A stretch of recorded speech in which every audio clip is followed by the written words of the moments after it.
CCS, this is Eric Stephen Walker of Backwards Hat Hitting.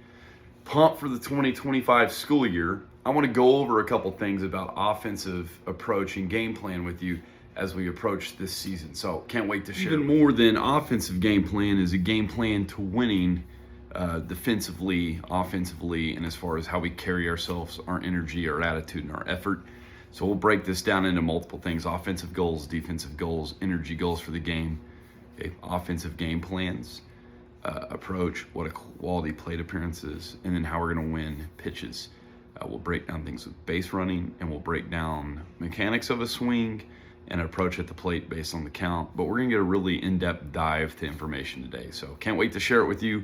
And okay, first thing we want to talk about are the 9 offensive goals per game. All right, so number 1 is 7 or more runs in a game. You have an 85% chance of winning a high school game if you score 7 or more runs total in the game. So everything we gear up on how we take in at bat is our contribution to 7 runs a game. The second offensive goal is we want to have 1 inning of 3 or more runs. Now there is a stat at the major league level, and it's even higher at the high school and college levels, okay? But 65% of the wins at the major league level, the team that wins has more runs in 1 inning than the other team does the entire game. Which means if we have 1 inning of 3 or more runs, okay, if we do that, we're going to end up winning 2/3 of the game on that alone, okay? So, you don't have to play for a big inning. It's not, get 3 guys on base and walk and set up the long ball, but it's important that we play for that, okay? Third goal, 50% of our leadoff hitters on base. One of the most important jobs you have as a team player is if you're the first batter in the inning, getting on base, setting the table. The percentages of scoring if the leadoff gets on to if not is significant difference. So if we get 50% or more of our leadoffs on base, that also ups our chance of winning. We want to score in 50% of the innings, all right? If we do that, I broke down the statistics of it. I'm seeing if I got the exact percentage, but I think it's like a 20% additional chance of winning if you score in 50% of the innings. Next one, we want to be greater than or equal to 4 extra base hits in a game. A double, essentially, a double or triple home run, it either clears the bases of everyone and puts you in scoring position, or it may just score yourself too if it's a home run. Okay, that doesn't mean we swing for the fence every pitch, every at bat, but we want the other team to know you're going to do damage. When they know you can do damage, they pitch you more careful, they're more likely to walk you, so you'll get free bases that way as well. Our fourth goal is we want to steal 4 bases against high school pitchers and catchers. In general, you can do that. Essentially, you're stealing yourself into scoring position or stealing yourself into a position that a ground ball or fly ball can score you. Being good on the bases contributes to more runs. Okay.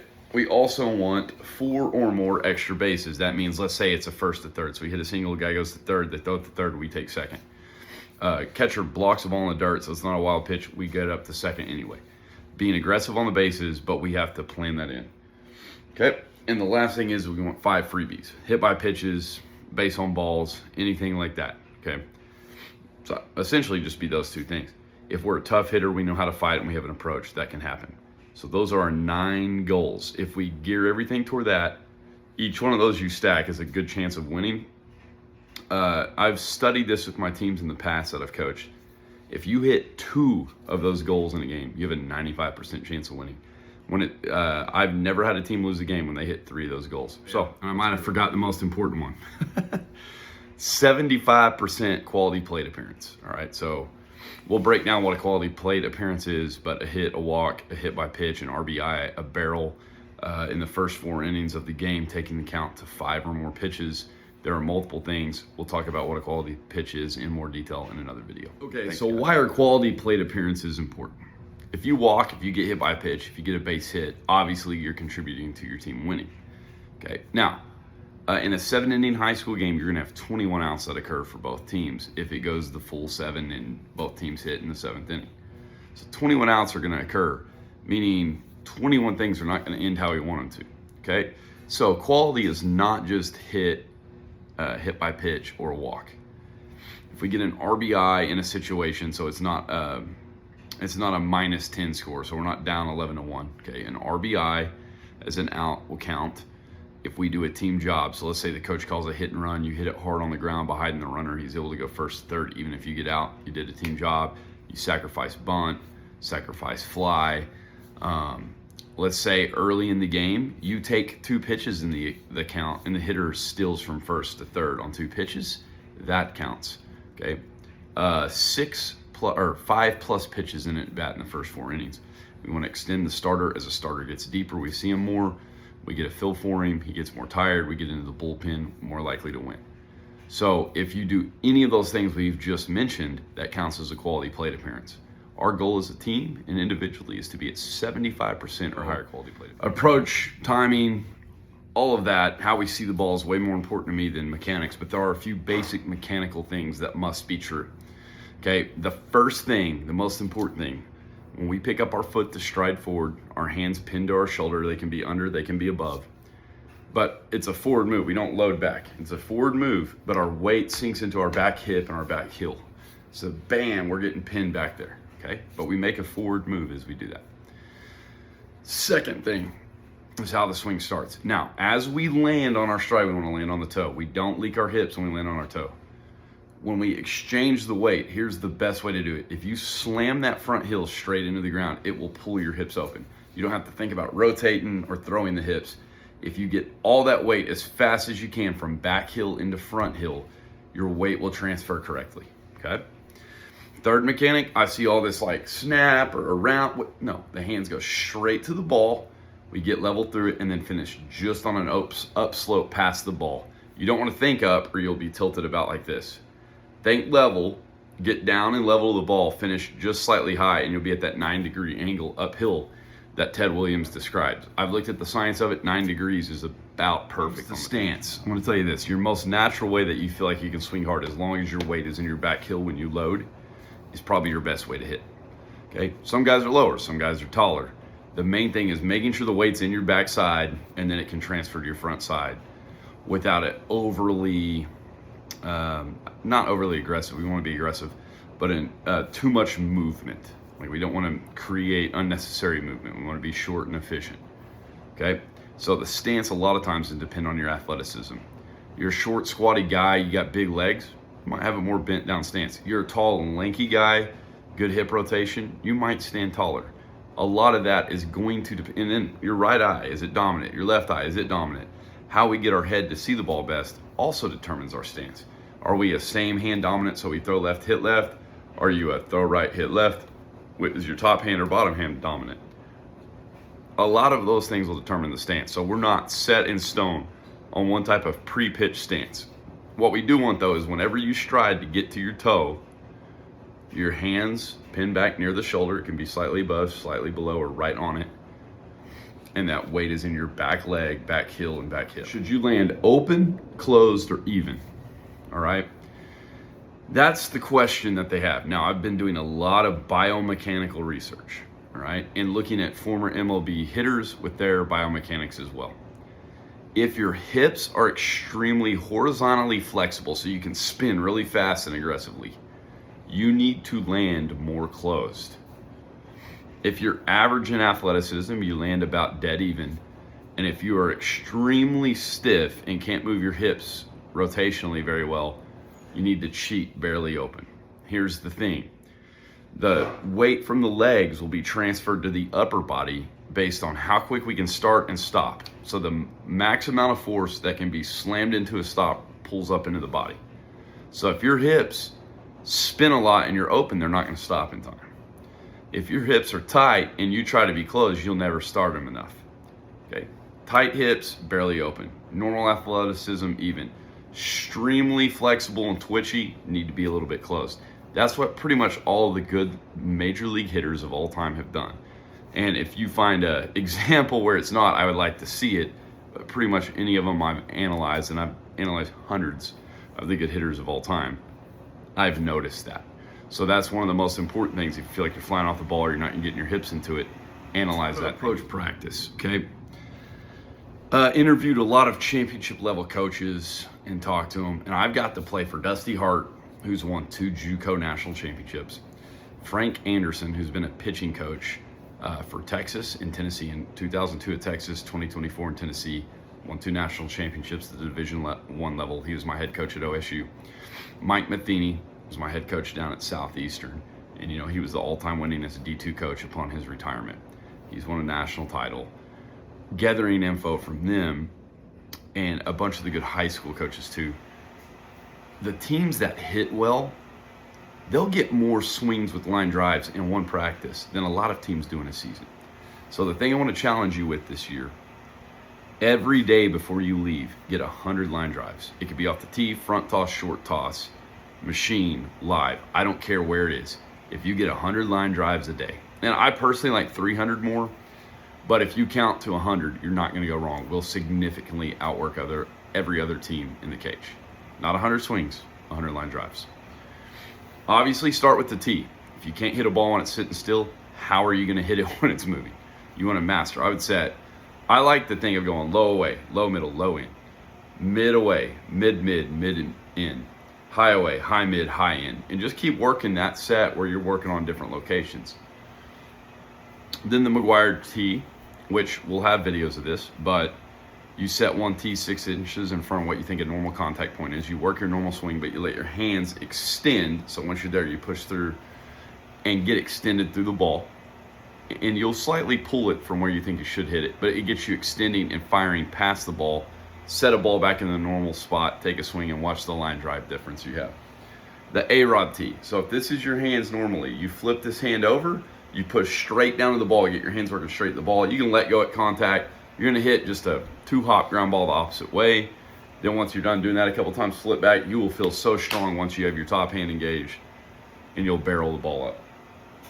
You move to front toss. I like it. Now, when we front toss, we want to make sure that ball is zipped on a line. You don't have to throw it hard. You can throw it hard. You can throw it slow. We don't want the slow pitch angle. It needs to be working level to down.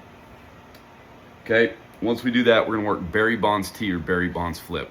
So he had a drill where he would try and spike the ball right off the plate, then hit it. This is with the hard swing, but going straight to the ball.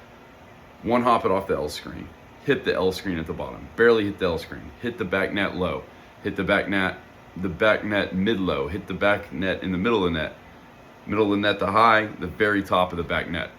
And he said the purpose was a lot of guys try and dip and rip, and they get swinging, hitting fly balls. Because if I go ground ball and work into a line drive, I'm getting my hands to the ball at the shortest route possible with line drives. Okay. Angled front toss, we want to go, if you're a righty, will be from the left fielder side. If you're a lefty, from the right fielder side. We work to the outside corner. You must pick the perfect contact point to hit this ball. If you don't, you'll swing and miss early, you'll swing and miss late. It makes you keep your front shoulder on, and it makes you hit a low line drive the other way. Do we want to only hit the ball low? No, we want to elevate it. But when we do that, we can hit the ball wherever we want. Okay, the 0-2 count in front toss. What we're going to do, when we get 2 strikes, we're going to time late. Okay, and we'll talk about that on approach later. But basically, we try and hit every ball to the opposite of the pitcher's side as hard as we can. If you see off speed, you have time to adjust and pull. But we don't miss early with 2 strikes. After that, we go to a 2-0 count drill. We don't miss late. So I'd rather you swing and miss early, or swing and miss, than be late, get jammed on 2-0. On 2-0, we don't miss. We're on time to early, and we drive the ball. If you can't, you take it. Okay, count hitting. Then I encourage you on front toss or off a live pitcher, go through a count. 1-0, 2-0, 2-1, 2-2. Battle your way through counts. Mix the pitches up so you get to thinking like a count would be, and you take the pressure off yourself when you get in the game and you've prepared for it. Okay. Situations, hit and run, hit behind a guy, infield in, we need to score him, so you hit it in the air. Infield back, we need to score him, you hit it on the ground. 2 quick tips on that. If you need to elevate the ball, relax your hands, swing free. If you need to hit a ground ball, tighten your hands and swing hard. Hard as a rollover, smooth as a fly ball.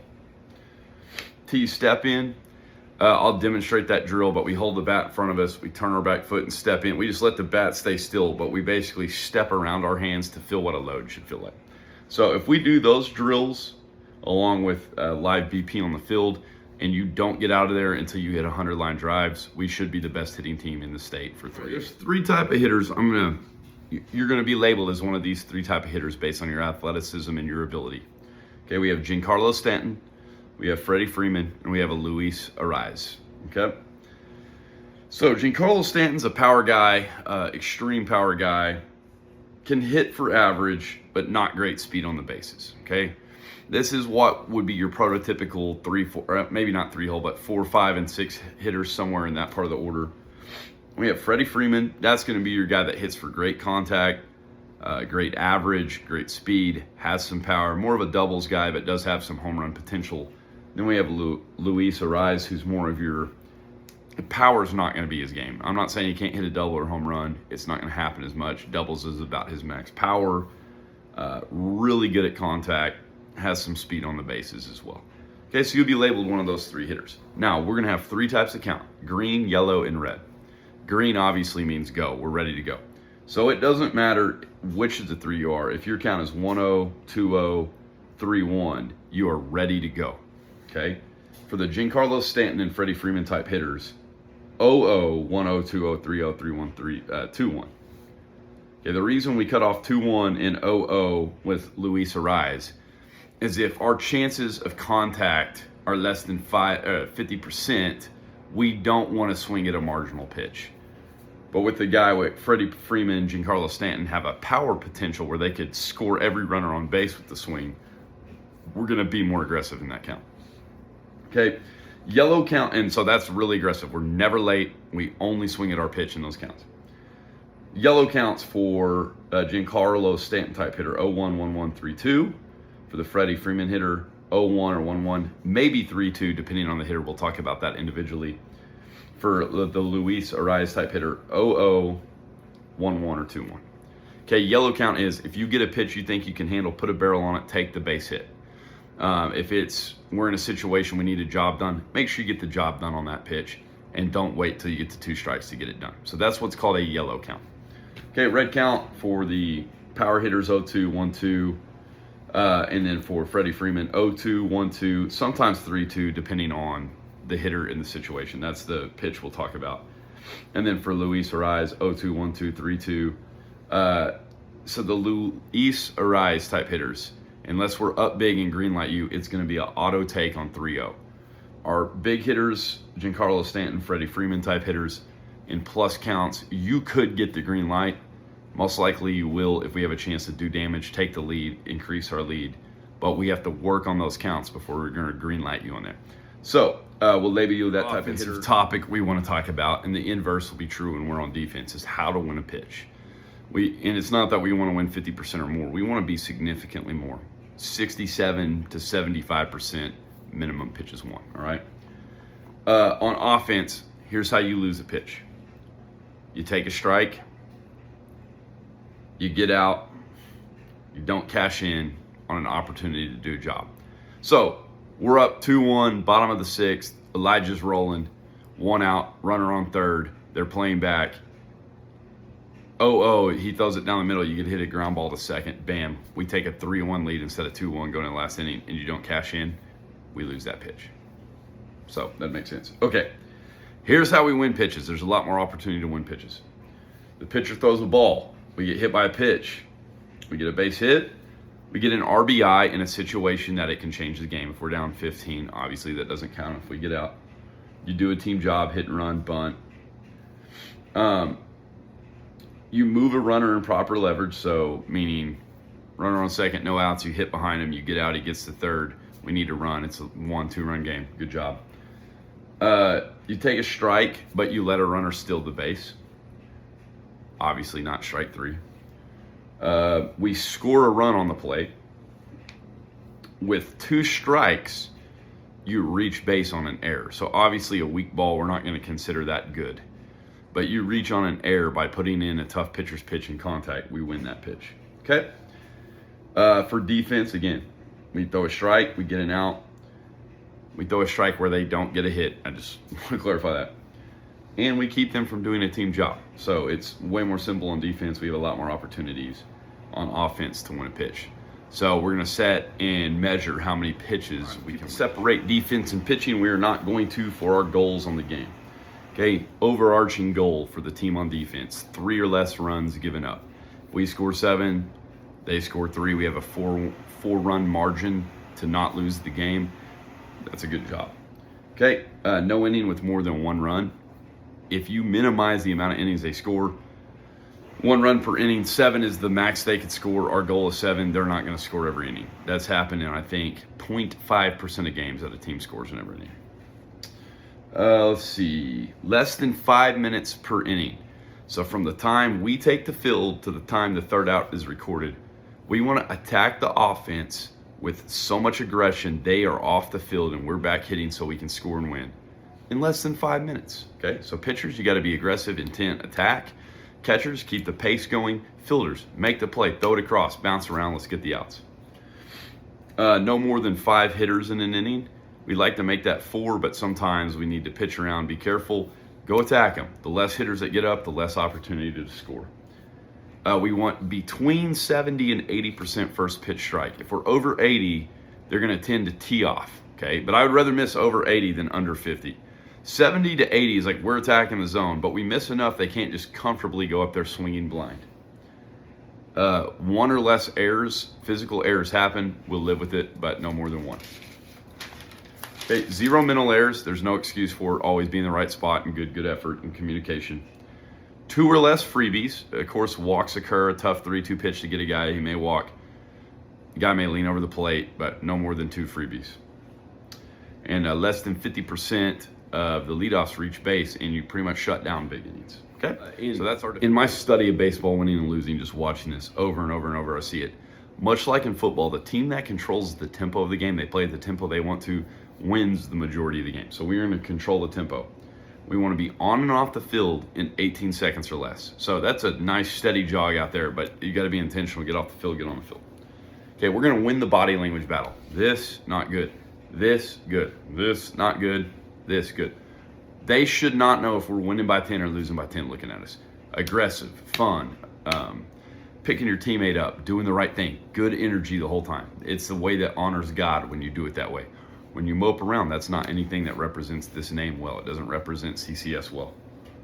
Okay? We want to win 67% of the pitches. Yep, so we only lose 1 out of 3. We win 2 out of 3. That's a 1/3 spread. We should win every game if we do that. This year, and I'm challenging this for myself too, because I can be bad about this, no complaining or arguing with the umpires. Could they cost you a run? Sure. How about we play such a good game that 4-run margin, we don't have to worry about it. We go out and play our game. Umpires, players, everyone knows it doesn't matter. When you play CCS, it doesn't matter what the umpires do. They're probably going to beat you anyway because they don't even make that a deal. We don't even consider it. Win the war of words. Let's let nothing negative come out of our mouth. You get out, instead of moping in the dugout, hey man, it's a curveball, saw it out of his hand, it doesn't break that good. You can see it. Or hey, that's sharp. He'll probably throw it with 2 strikes. Be ready for it. Communicate. Use your failures as a way to communicate with your teammates to help the team. Last thing, win the positivity battle.